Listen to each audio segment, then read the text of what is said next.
So my name is Jasmine Rivera. I'm a member of the Shutdown Berks Coalition, and I am, thankful for everyone who's joined us today, and really excited to introduce you all to my colleagues of mine who are going to be speaking about their work to shut down Berks. For those who are not familiar, the Berks County Detention Center is one of 3 immigrant detention centers incarcerating families. That's not only utterly immoral and unjust, but also unlawful. So before we start officially with the panel, I actually have a video that I want to show everyone.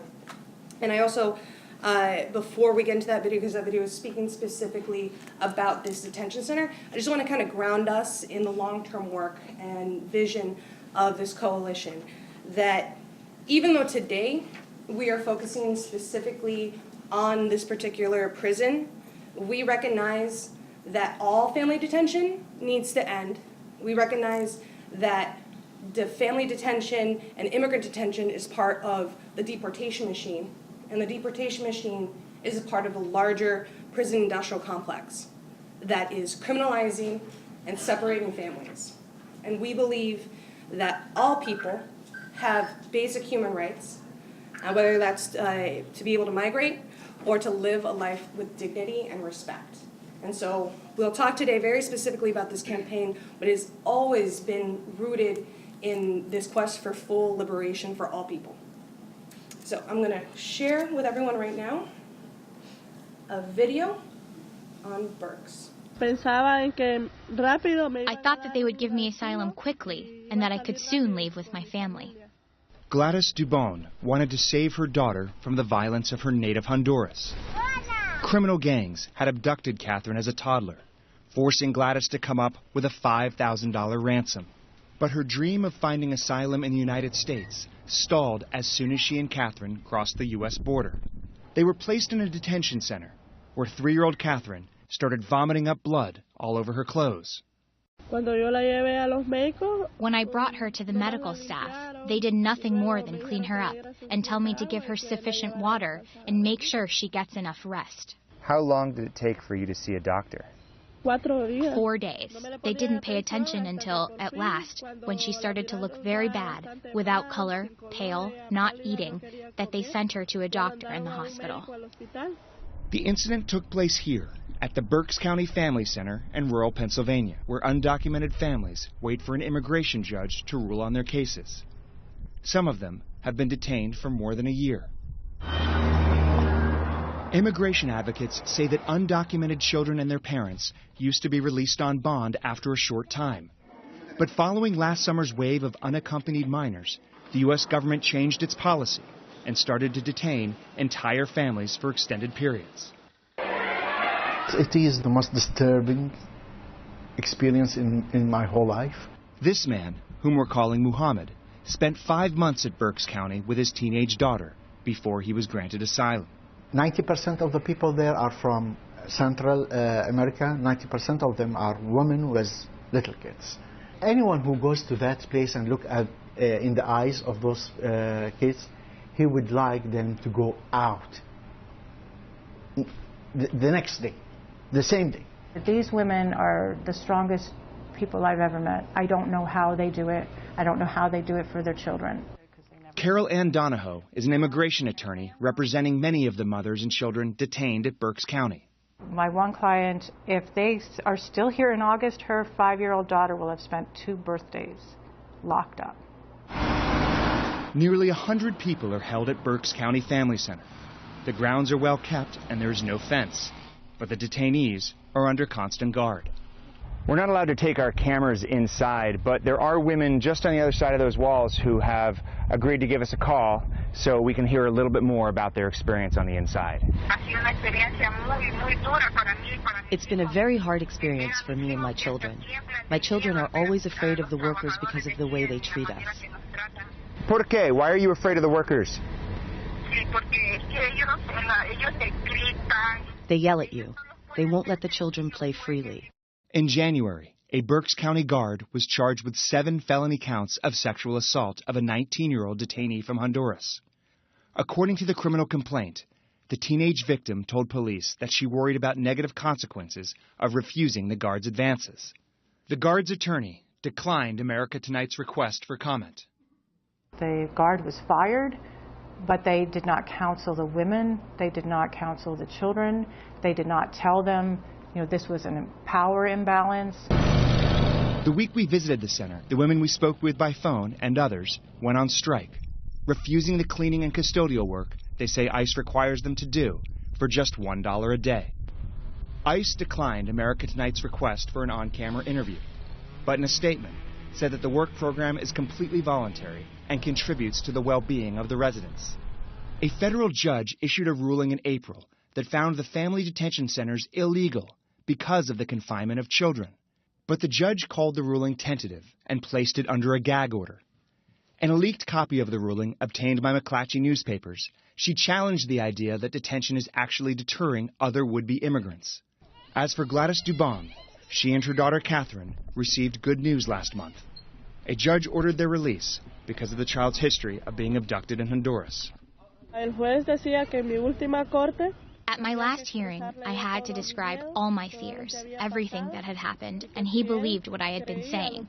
The judge granted asylum to my daughter, and if it hadn't been seen as a reasonable fear, I could have been deported once again. Gladys is now living near her brother on the East Coast. She's still waiting for further tests to clarify what caused her daughter to vomit blood, and she is still haunted by her time at Berks County. Christoph Putzel, Al Jazeera, Berks County, Pennsylvania.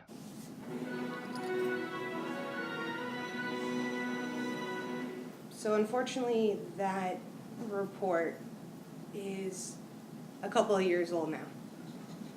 This practice has been going on since 2014. That 19-year-old mother was raped by a guard in front of other women and children. The first year that this center was in operation, that guard continued to work there for months after the event, was eventually fired, and then months after that, eventually charged, and months after that, eventually got a slap on the wrist sentence. The center's response to this rape was a new rule saying that women couldn't wear tight clothes. What? Yeah. Women couldn't wear tight. That women can wear tight clothes. And, we have seen shifts in this prison. There's nothing that consistently happens over time, but one thing that I want everyone to understand when leaving this room is incarcerating families, no matter how long they're there and how they are treated, it is wrong. It is just wrong. And whether the law is on our side or not, and in this case, the law is actually on our side. This is breaking both federal and state law. But even if it wasn't breaking the law, this is sick and disgusting and should never have happened, but it continues to do so. And we have a state that can actually take action and prevent new families from entering this facility, but the state has not done that. So we're going to get to that in a little bit, but I just wanted to make sure that that point is completely understood. This is whether or not how families are treated, that is not up for debate. It's that they should have never been entered to begin with. And we are going to continue to fight to get those families out because that's what families have told us. Families who have gone through this system have told us they want to see this prison shut down. And so we follow the family's lead. And so with that, I want to introduce our first speaker, Wada, who you saw in that initial report. Wada Sabai is currently in Bellevue, Washington. He is a software engineer, originally from Syria. He and his daughter spent 6 months at the Berks family prison before winning their asylum case in 2015. And so he's going to speak a little bit more to his experience in Berks and what he wants to see moving forward. So take it away, Wada. You want to introduce yourself? My name is Wada Sabai. I'm a software engineer. And along all my other career life, I was working with American company. I have visited America for like 10 times before I got detained in Berks Detention Center.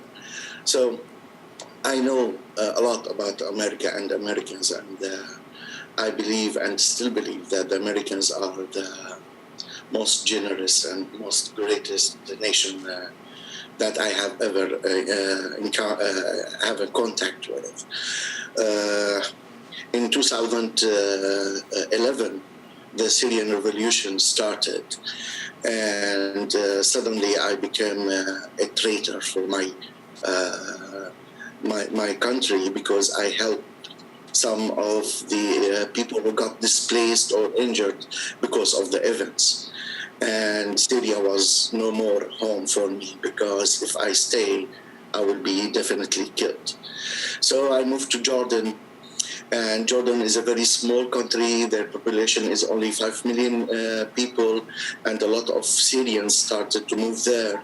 So in order for them to protect themselves, they closed their borders in the face of Syrians.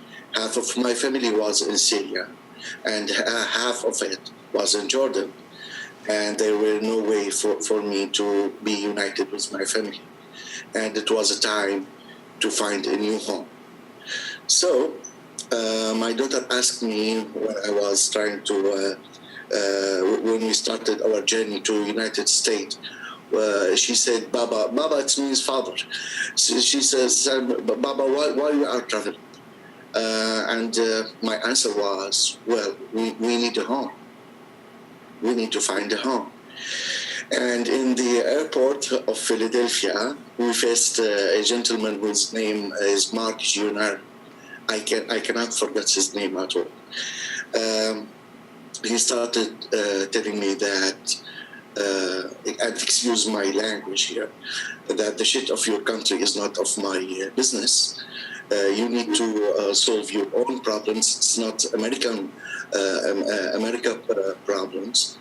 And I was looking at his eyes, and it was like a very red eyes. It was full of like very strong feelings at that time. And after a long process in the airport, it took about like 9 hours after a flight that took about 30 hours to reach there. He said, okay, I'm going to send you to a place, and he put his hands like this. I'm going to send you to a prison, and for a long, long time. And they cuffed me. They put the cuff in my hands at the airport. And I was looking at the eyes of my daughter while they were doing that. And she was crying. And I was helpless at that time. I did not know what should I tell her.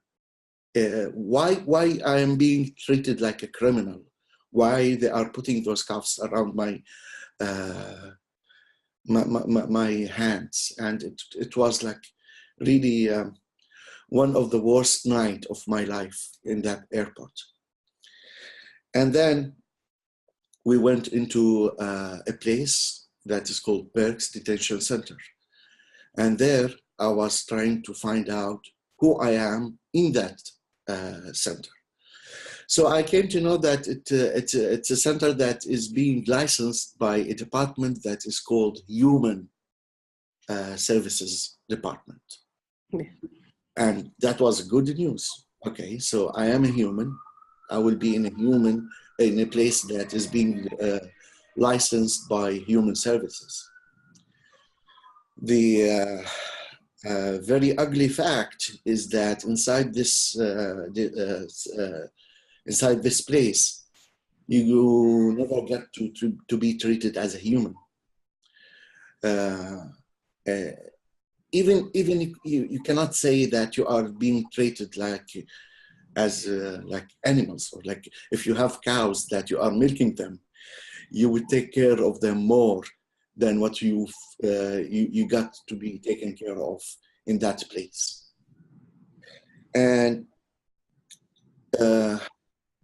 it was a very long and bitter journey. A lot of rules, and the rules goes like this. How can I make those guys stay there as long as as I can, and alive? This is the only rule that they have. And they look at this fact and they come up with like a huge amount of rules that doesn't make any sense at all. Like at one time, I was trying to learn Spanish because most of the people there were talking Spanish, and I am human. I need to communicate. So I was using this headphones, something like this, to use them for the computer, on the computer to learn some Spanish. And when they found out that I'm using them, they confiscated them from me. I am 42 years old man, and they confiscated headphones from me. And I was asking why. Why did you do that? And the answer was because of fire hazard concerns. So I told the officer that was telling me like this: if you have like a 8 years old daughter in your house, and you confiscate her headphones and told her I'm doing that because of fire hazard concerns, what would she react to you? What will your daughter would react to this? He was stunned, but anyway, that would not prevent them from doing this. And this is like a small thing. The most terrible thing that I went through was a story of this little girl called Catherine that you saw in that movie. I was sleeping at 3 a.m. and I heard a knock on the door. I went out to find out a lot of mothers, and they have this daughter in their hand. She was only 2 years old at that time, and she was vomiting blood out of her mouth. We rushed into the medical services department there, and the only treatment that they asked for her, they asked her mother to give her some water to drink. Yep. I mean, imagine, just try to put yourself in this moment. Like you have your daughter in your hands, and you have a doctor that is telling you, give her water while she is vomiting blood. And we've talked to a lot of families who said that that was their answer to everything, that any time that any child was sick or someone was feeling unwell, that was always the response. Was that your experience? Water was the treatment for a lot of things, even for the acne of my daughter on her face. So it is either hot water or cold water or a lot of water or a few drops of water. These are the most common drug that has been given in that place. And I mean, I was helpless, and believe me, I'm a very peaceful man. But at that point, if I was in Syria, in my home country, and someone told me to give water to my daughter, I would be very, very angry. And you just try to put yourself one moment in that situation, and you would feel how unhuman you are being treated. Mm-hmm. Especially when we consider that, so the whole reason these families decided to make that migration, to do that track, to go through everything that you went through to come to America, the sole reason for those families was to ensure that their children could be safe, and to then be treated with imprisonment of them and with their children, and then this medical neglect. Yeah, and what was very troubling for me is how my daughter is perceiving what is happening in this department or in this place, because I told her we are searching for a home, and And she was very puzzled. So where is home? When we were in Syria, it was long and cold nights with a lot of heavy sound of fire shells and tanks and airplanes. So that was not a home for her. And when she was hearing Mark at the airport and how he was treating her father and swearing on him and using a very ugly language, she was asking me, is this the home that you are searching for, Daddy? Mm. And I was not able to explain to her, she was only 14 at that time, why, what is the reason behind what is happening here. And at the first 2 months, I believe she was, there were like some fraction between me and her. She thought at some point that I did something wrong. This is why they put her in a prison. So the word family detention center, if you just try to read those words when they are put like together, it is like saying the dark sun. I mean, those words do not belong to each other. You cannot say a family detention center. You do not detain families. I mean, what are you thinking? How would you detain a family? Absolutely. So you had mentioned that you and your daughter were in the center for 6 months. Can you share a little bit about what was your experience in regards to providing education to your daughter and to other children? And then after that, I have a question about once you guys were out, first around the education. So there were about like 20 kids in what they call a school. And this school actually is one class. And all those 20 kids were in the same class. You have like teenagers who are like 14, 13, 15, and you have child like in 8 or 9 years. And definitely there's no way that you can put them in a single class. And they have only 2 teachers there that take care of them. And the type of information that they provide for my daughter, it was something that she took when she was like in the 3rd grade. She was in the 10th grade.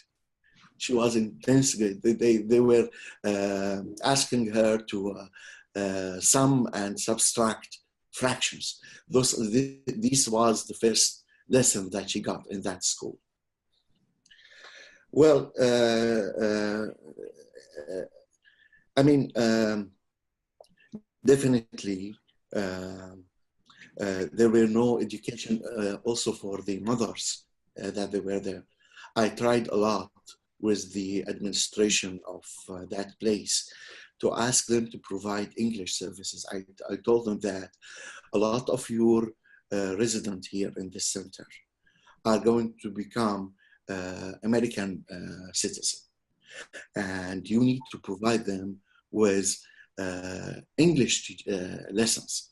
How would they be integrated with society if you do not provide such basic services for them?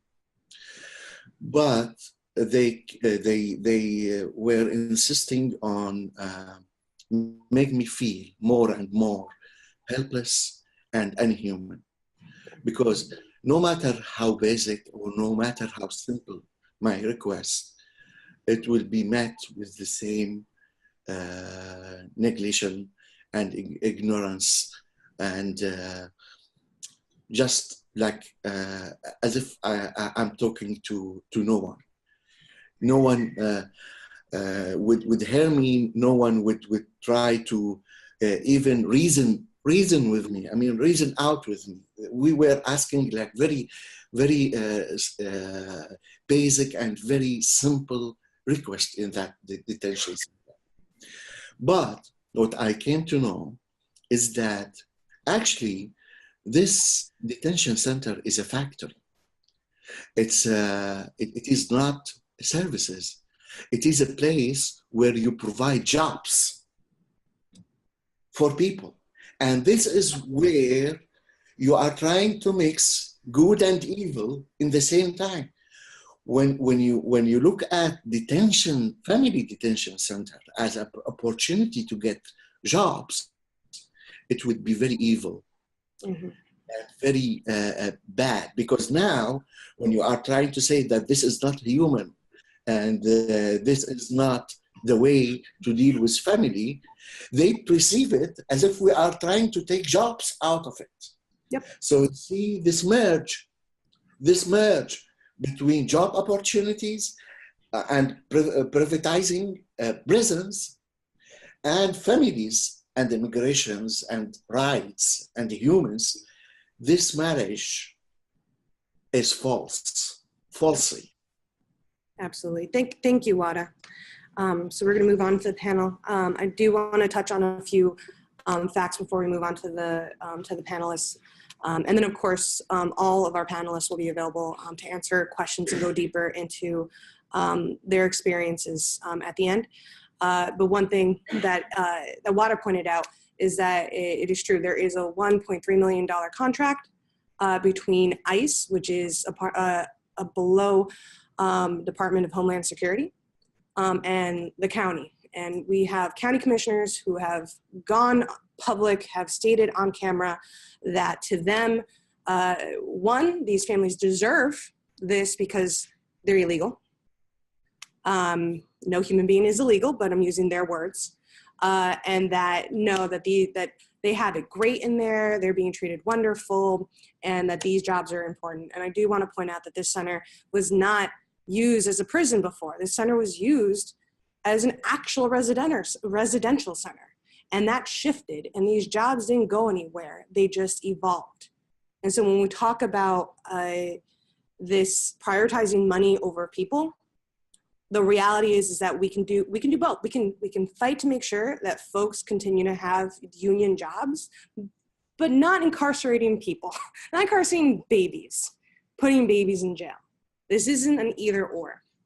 And we've talked a little bit about the history, and honestly, there's this example after example after example of abuse, medical neglect, verbal abuse, labor abuse. Families have gone on strike. There was a labor strike within the first year. There was a hunger strike in the second year. Families organizing themselves inside, knowing full well that how they were being treated was not only inhumane, but illegal. And they knew that, and they continue to fight that internally while we supported them on the outside. Because at the end of the day, the reality is that the state can end this. This is a county detention center, which means that the state has regulation. The two other family detention centers that exist in the country are privately run in Texas. We are in a unique spot here in Pennsylvania. Not only did family detention start here, so we did it, y'all. We were the ones who began all of this, but we have the ability to actually end it. And that is why this coalition was successful in demonstrating both through legal research and organizing to the Department of Human Services that they should have never licensed this facility once it started being used as a prison. And they publicly acknowledged that in a press release and chose not to renew the license of the center in February of 2016, but then the county appealed that. And because they appealed that, they were able to continue to operate because of this appeal process. But we know without a shadow of a doubt that if the Department of Human Services decided to issue an emergency removal order, which by the way, the secretary of that department is nominated by Governor Wolf. So ultimately the person who has final say on an ERO being issued or not is Governor Wolf. He is the boss. If they decided to issue an emergency removal order right now, that would end any new families being brought to the center.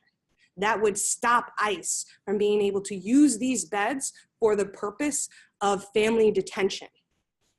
And if they can't use these beds, then they would have to treat these families like all the other families who would come to the US seeking asylum, which is exactly what the video pointed out before, right? That most times when folks come here seeking asylum, they get processed, it takes about a day or two, but then afterwards they get to continue their lives. They continue to fight that immigration case, which usually takes about 2 years, if not more.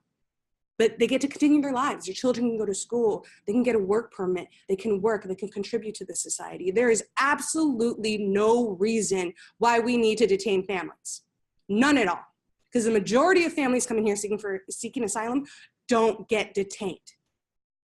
So that is why we have been and continue to call on Governor Wolf and the Department of Human Services to issue an emergency removal order. They do have jurisdiction. This is a county facility. They have oversight. They can do more. So I just wanted to ground everyone in that before we continued with our panel. And then we're going to hear from everyone about what they want Governor Wolf to know about. Next up, I want to introduce Sandra Strauss. She's based here in Harrisburg. She is a reverend and director of advocacy and ecumenical outreach. I always trip over that word. For the Pennsylvania Council of Churches. She is a graduate of Lancaster Theological Seminary and is ordained as a minister of word and sacrament with the Presbyterian Church. It's a lot of big words. So I want to introduce Sandy, and she's going to talk a little bit about why and how she got involved in this campaign. Well, I'm actually going to talk a little bit about why, in general, I've gotten into work doing social justice advocacy, because this is one of many things that I do, but it's one that has taken a lot of efforts on our part for a while now. And I actually came to this going back to being a kid in Memphis in the 1960s, going to a Catholic school, and we had nuns that actually talked to us about this stuff, which was great. And there's still a lot of great nuns out there now that are doing a lot of really wonderful work. But this was through the 60s, and as you know, Dr. Martin Luther King was assassinated in Memphis in 1968, and I happened to be living there at the time. So, these nuns really addressed the issue of race in a highly segregated place in ways that, we would not have heard otherwise in the public schools when I was at this Catholic school. So that made a really strong impression on me at the time, and it stuck with me. But, of course, as you know, I'm no longer Catholic. I could not be ordained as a Catholic, so I am in the Presbyterian Church. And I've had the luxury of really wonderful opportunities for education and support as well that have helped me to make it through the process. So I know how fortunate I was to have that. I have this public policy background from Duke University, so I have the tools to understand how government works and policy making in general. I also have the theological education that helps to inform my understanding of what it means to live as a Christian, or what it should mean, since there's an awful lot of folks out there who call themselves Christians that bears little resemblance to what I understand of the life of Jesus. So. But we were called as Christians to work for, to care for the most vulnerable in our society. And in the Bible, it's referred to as the widows and orphans. But those were the ones who were the most vulnerable at that time. And we're also called to welcome the stranger among us. Sometimes the term alien is used. But anyway, it's welcoming those who are not necessarily part of the culture that we grew up in. And this is something that goes back way, way back. Travel was really dangerous in the times that you think of going back to the Old Testament. And so having a safe place where you could stop and be welcomed in and given food and all was literally, it was a matter of life and death. So welcoming the stranger, it was a really important thing. And I'd be remiss if I didn't say that, in fact, Jesus and his family were refugees when they had to escape to Egypt to escape from Herod. So anyway, this sort of more abstract concept of welcoming the stranger, though, became really quite real for me in 2005 when I married a man who had adopted a daughter from China. And she had been brought into the country with no papers. She was the second child in a country that was telling families that they were limited to one. She was female, which is a strike against you in China. And her family was being harassed regularly by the local authorities. They knew she had very little chance of anything in China, and they made the effort to get her here where she could get an education, get the things that she would never get at home. Well, she ended up being adopted by my husband and his former wife shortly before 9/11, and there was a process in place where they could adjust her status. When 9/11 happened, it was gone. They could not do it. So, but there were some problems that came up in the wake of all of this. One is in recording her information coming into the country, her name and her birth date were not exactly as they had been. Well, many of you have probably heard about the things that happened on Ellis Island where names got changed, mistakes got made, and so anyway, one of the agents that interviewed her along the way claimed that she willfully misrepresented herself, and there was that she could be deported. How old was she? She was 12 when she was brought in, and she wasn't. Yeah, she was not. She did not complete the paperwork. It was the person who she came with.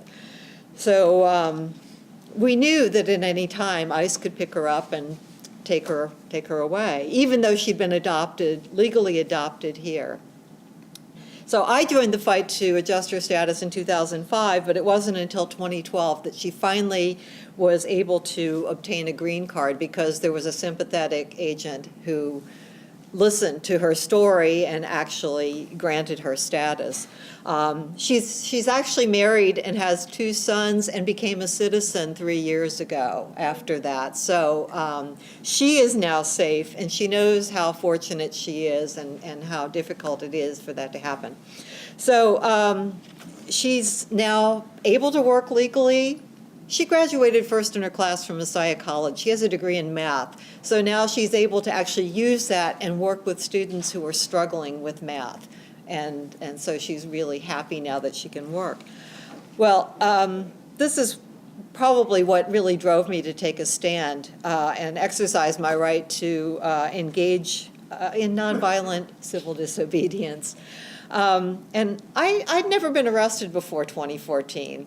So when I joined a group of 32 faith leaders in Washington, this was the first time of 2, we were there with faith leaders and undocumented persons who were protesting President Obama's record on deportations. And to be honest, I was not comfortable with this. It was a scary thing. But I had to do it and did it and was really grateful I did. So when it came to taking a stand on Berks and the issue of shutting down Berks, I had to act. I have 2 young grandsons. I can't imagine what it would be like for those 2 boys who are now 5 and 7 to be locked up in what's basically a prison and treated badly along with their mother. And the only crime that any of them were, the people in this prison were there for, was because of untenable circumstances in their home countries. They didn't choose to leave their home countries and come here to be, only to find themselves locked up. But seeing the mothers and the children lined up along the fence the first time that I went to Berks for one of the vigils, I don't know how someone could look at the faces of these families and not participate in some effort to see them freed. And I think there's something truly obscene in a situation where a county, a state, and others support this. And if we don't do something, we're complicit in it as well. So the brief time I spent cuffed and waiting to be processed at the Dauphin County Prison and then doing my community service, it was nothing compared to the experience of these families. Well, I have to say, I go into congregations, I talk about this stuff now. I'm still stunned to see how many people still don't know about this facility. And so I know we have a huge job before us in the faith community to keep putting it out there, going to talk to congregations, talking to people of faith, letting them know what's happening, telling them, giving them the tools they need that they can go and advocate to close down Berks. You know, I wish that I could clone myself or find more people to do this work. It's you know, it's an uphill battle, but it's one of those things that we have to fight and get out there ourselves because the media doesn't cover it either. That's in fact what's the case. So the monthly vigils are one way of educating people in the faith communities. We have intentionally gone out to try to find more and more folks to learn about Berks, to come to these vigils. We've reached out to different congregations. We're reaching out to new faith traditions now, other faith traditions, and trying to get that out there. But when she says vigils, different faith communities from across the state go to the actual detention center and hold the vigils right there at the detention center. And during times where it's the warmer months, we're usually joined by the families. Right. And it's just completely and utterly absurd because you're just 50 feet away from them. Yeah. And they could just, you know, walk. You can't even walk to the other side of the road if you're there as participating in the vigil without somebody coming and pushing you away. And you're not even close, you know. But it, again, introducing people and helping them to see the same way that I did. You can't look at these families without knowing we have to do something. Now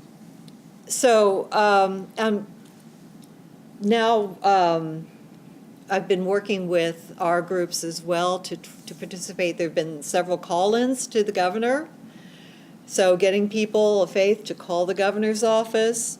We're helping to get people on board to do the lobbying that Jasmine spoke about. And we really have to get more, I hate to use the term, but boots on the ground here to make sure the governor understands that he's on the wrong side of this. And he's really violating what his own base would support. And it's wrong. So we have to show the numbers. We can't do it otherwise.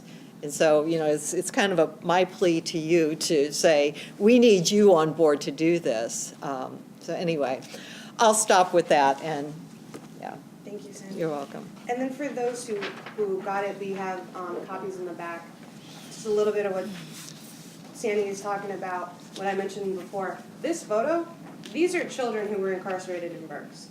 These little babies right here, that day when we showed up to do the vigil, those were the families who went on hunger strike, and they had gotten T-shirts, and they all wrote a letter on a T-shirt, and it spelled out Libertad.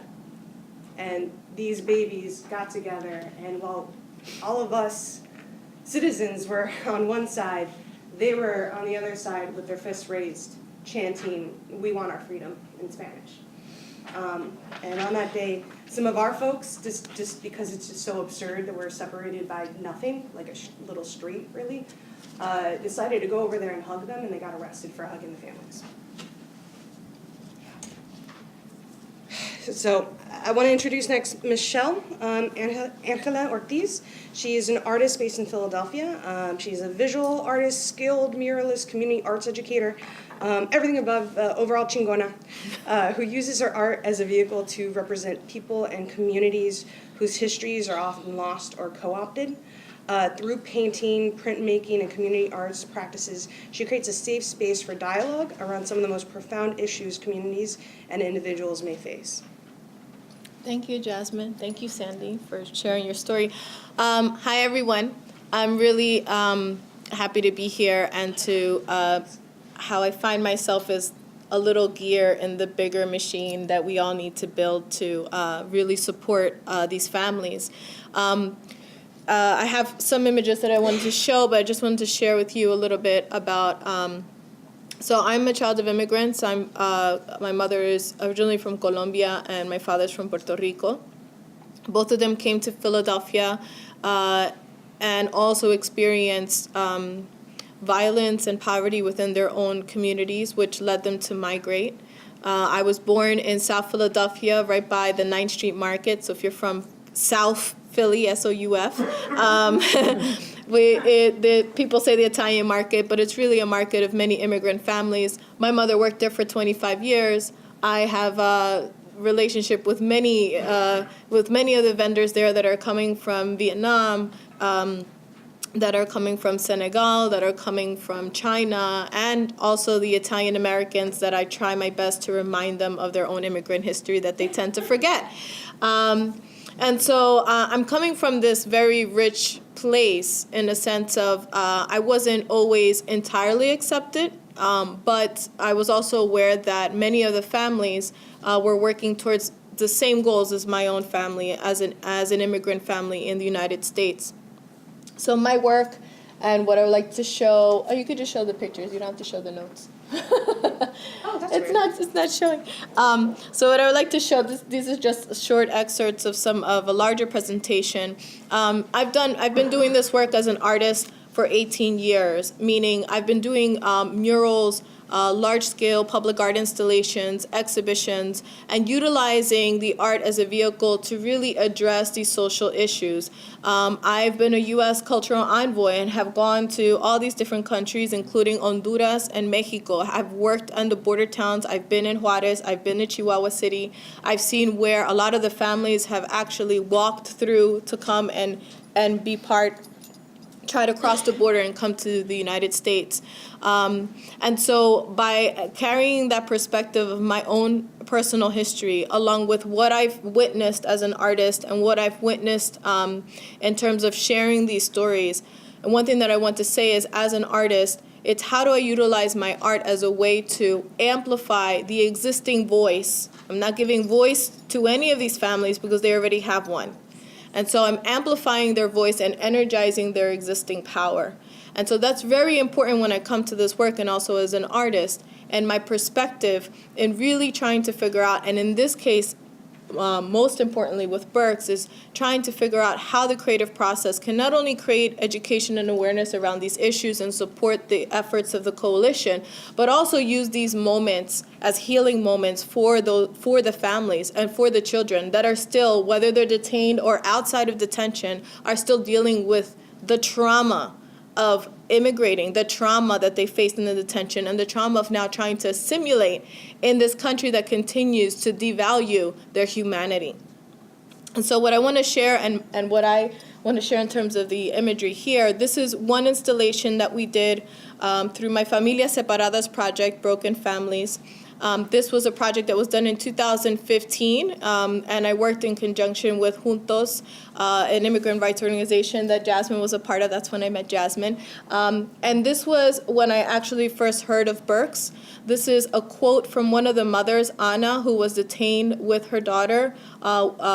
She was originally from Guatemala. She was unjustly deported, and a rare case in which a judge actually said that no, she needed to return and fight her deportation. So she's in the United States still fighting her deportation.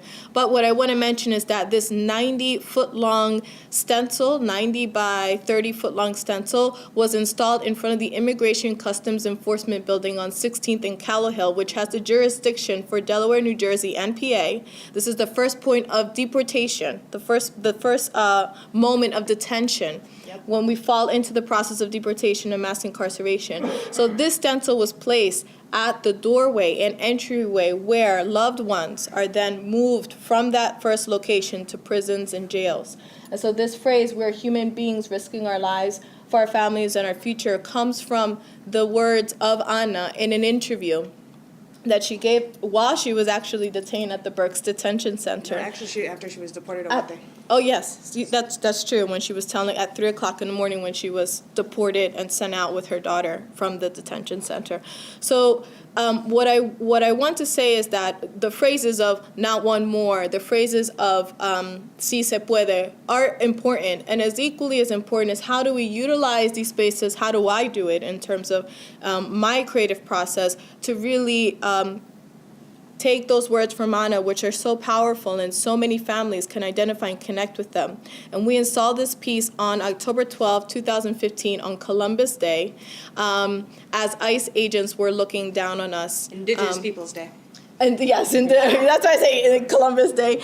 But as the ICE agents were watching us. And so it was at this moment in front of this building that represents so much fear, I was able to bring volunteers and also undocumented families and their children together to assemble this stencil and become fearless in solidarity.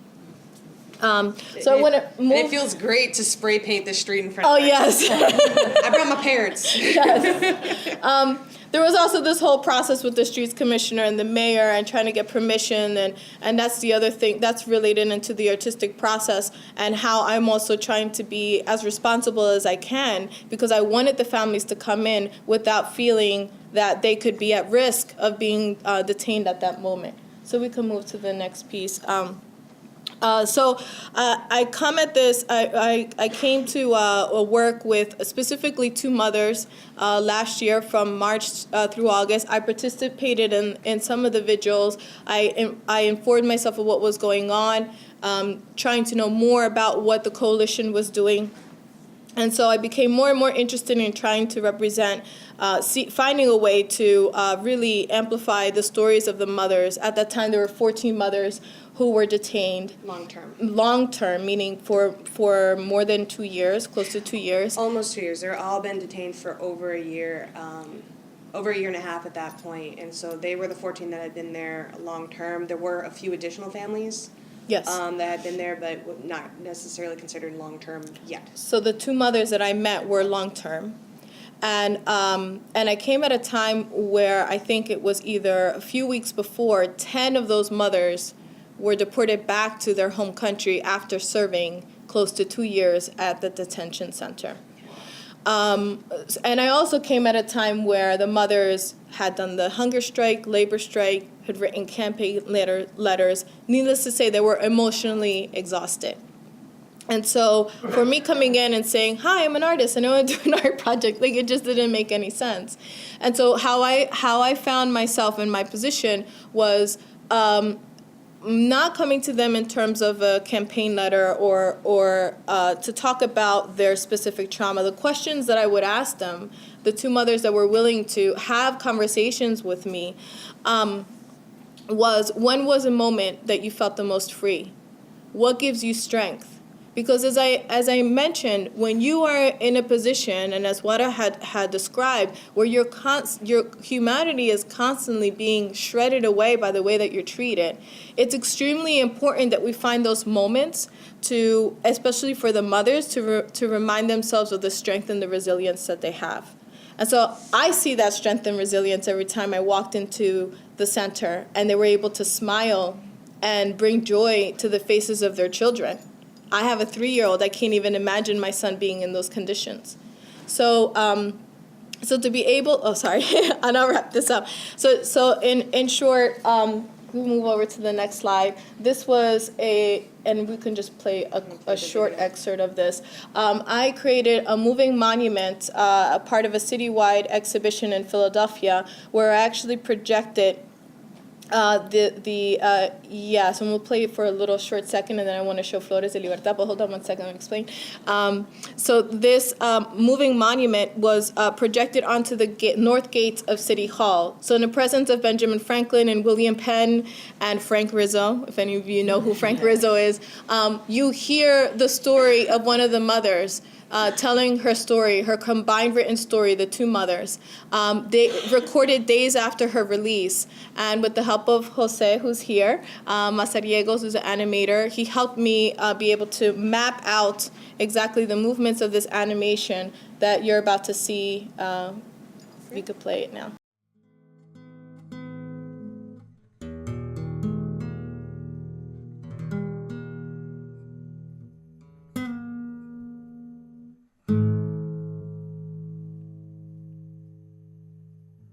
Caminé con mi hijo por 25 días. El Salvador, Honduras, Guatemala, México. Caminamos por espinas, tierras blancas y montes. Crucé el río crecido, oscuro y de color café. Cayó agua fría del cielo, gris, mientras que mi hijo me decía, mami, no me sueltes. Agarré mi mochila y a mi hijo, por miedo que les arrastraba las aguas fuertes, y seguí caminando. Nos agarran, nos gritan, nos humillan, nos tratan como animales y nos encierran. Mojada y con frío abrazo a mi hijo sobre mi corazón, donde guardo todo, y le pido perdón.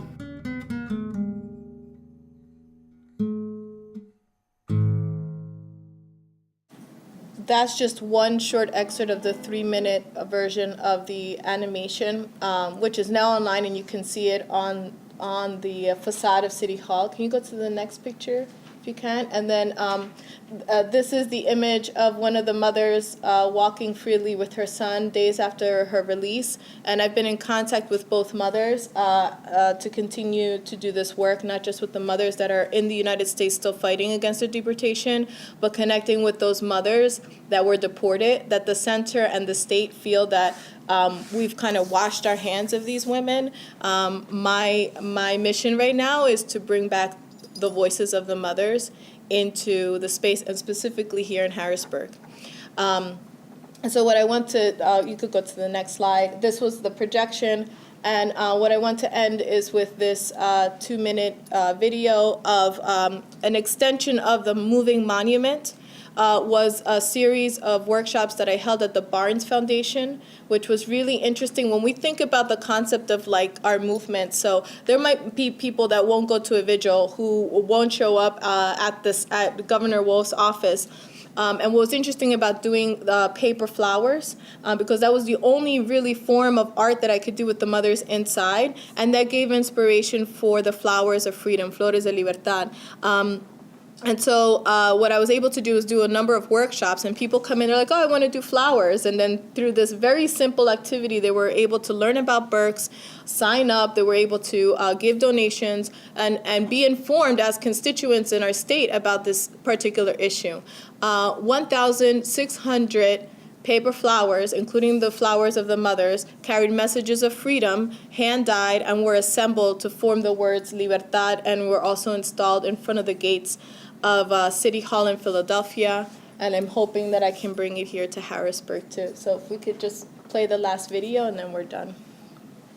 Soy el agua, soy la vida, soy la madre de la fuente cristalina, soy un canto musical de claves, soy la llave de este mundo y su brebaje, soy la lluvia que te brinda el aguacero, el chubasco permanente de amor verdadero, soy el volcán del cielo, la lava creciente que recorre los campos de hielo, soy la hija de la tierra, soy la amante que cultiva los frutos y su siembra, soy el rocío que salpica fulminante, los rayos de sol, un arco iris penetrante, soy dulce, soy salada, soy la pluma de la flecha andina con su danza, soy la esperanza de mi pueblo, soy la promesa intacta y soy la sangre de este suelo, soy el consuelo, soy la cura, soy la figura más pura, soy la nieve, soy la bruma, soy la cascada que salta por catarata, la súbita regata de vida que nos retrata, yo soy la piel de todos, soy el copo de nieve que llora por tus ojos, soy esa fuerza que se precipita en el centro del capullo donde nace la semilla.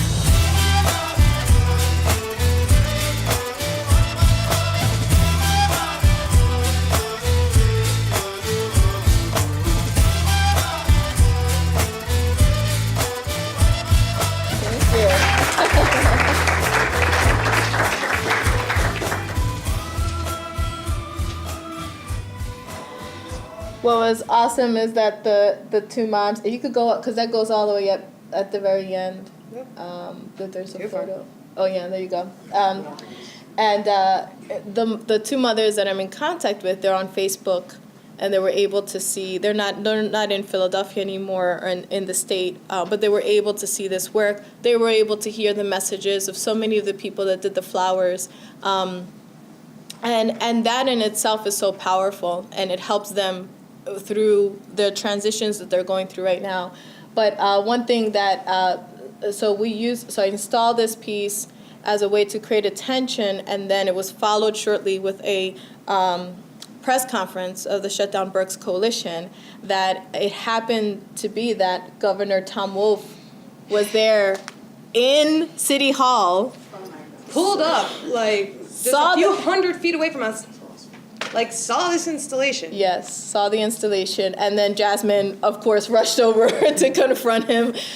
We had invited him ahead of time. So we have, as a coalition, have asked to sit down with him repeatedly, because we have met with his staffers, bunch of his staffers at this point, all of which are no longer on staff. Yeah, right. So we're kind of done meeting with his staff or anyone else. It's time. It's been years now. This center's been operating since 2014. We need to talk to him. And we've always been brushed off, and we once again reached out to him, invited him to participate in this press conference. We get word that his security detail shows up. We're like, a word? Because he didn't tell us he was coming. Just to come to find out that even though he's right there, just goes right into City Hall to talk about women and diversity to City Council. So this diverse woman decided to take all my people who were available to go up to City Hall, and we waited patiently and tried to be the nice person, and we waited in the hallway so that we could talk to him once he was finished, but he got tipped off that we were waiting for him, so he literally exited through a back door. He escaped. Yeah. Still haven't heard from him. So if anyone's, grabbing a beer with him sometime soon, let him know we're waiting for a response. But we, once again, thank you, Michelle, for your part. Sandy, thank you so much. Lada, thank you for sharing. I want to take this moment. I have one final question for all the panelists, but I actually want to take this moment to pass out some sign-up sheets, because I'm an organizer, and there's no way that I'm going to not ask people to participate in this work.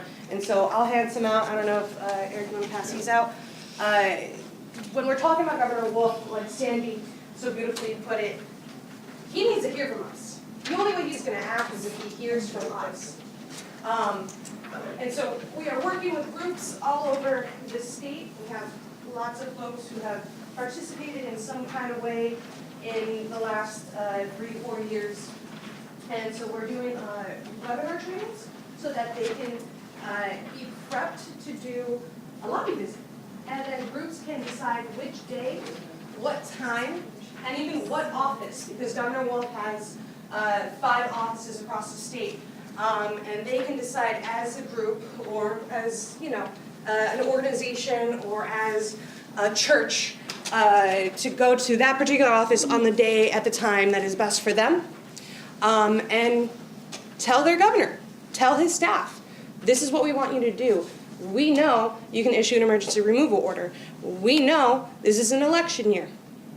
We know, Yeah, that's the critical part. He needs to hear from us this year. And I have been very clear with everyone. I do this work not to get people reelected. I don't work for politicians. I work for community.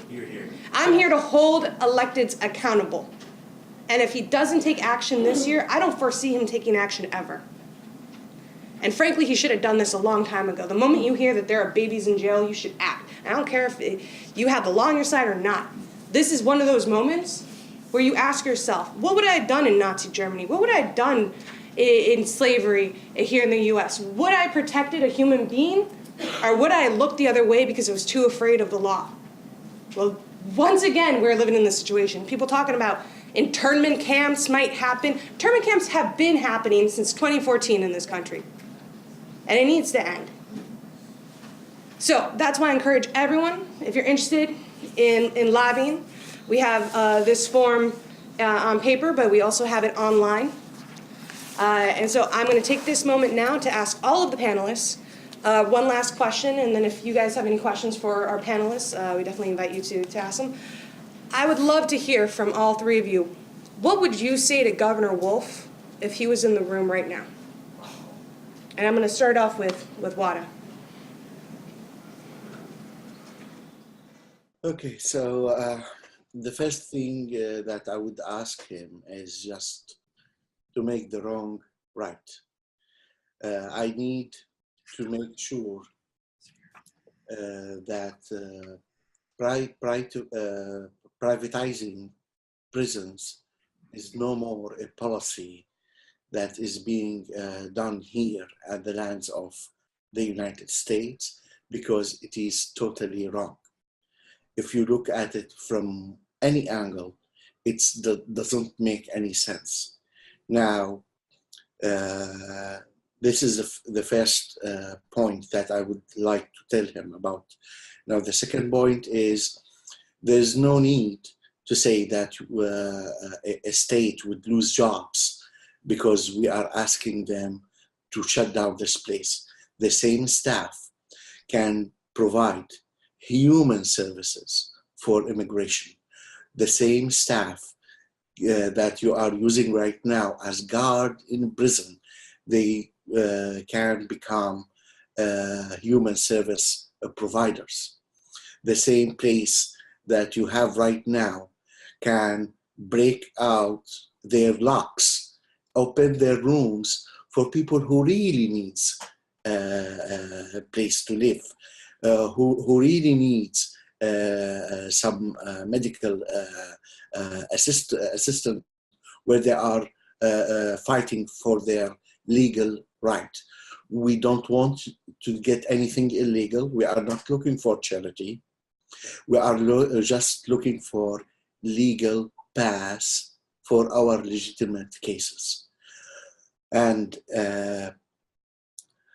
finally, I just want him to think for a moment, if he were in the place of any one of those fathers or mothers, how would he like to be treated?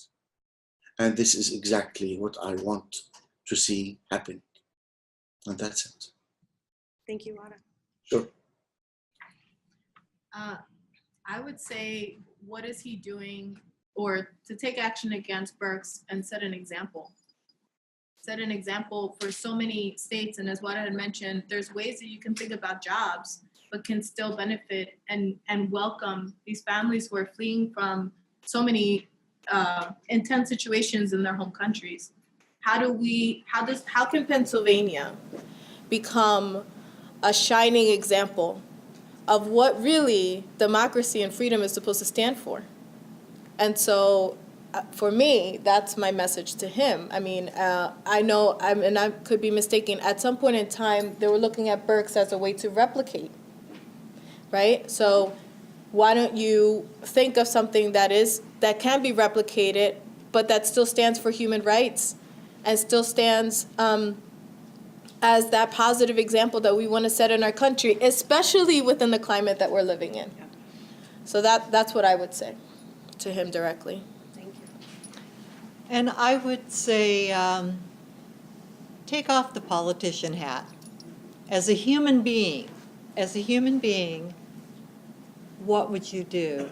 What does your faith, your morals, your ethics dictate in this situation? Would you leave someone you care about, someone you love, locked up and treated poorly like this? Absolutely. Yeah. Thank you. Thank you all. Thank you, panelists.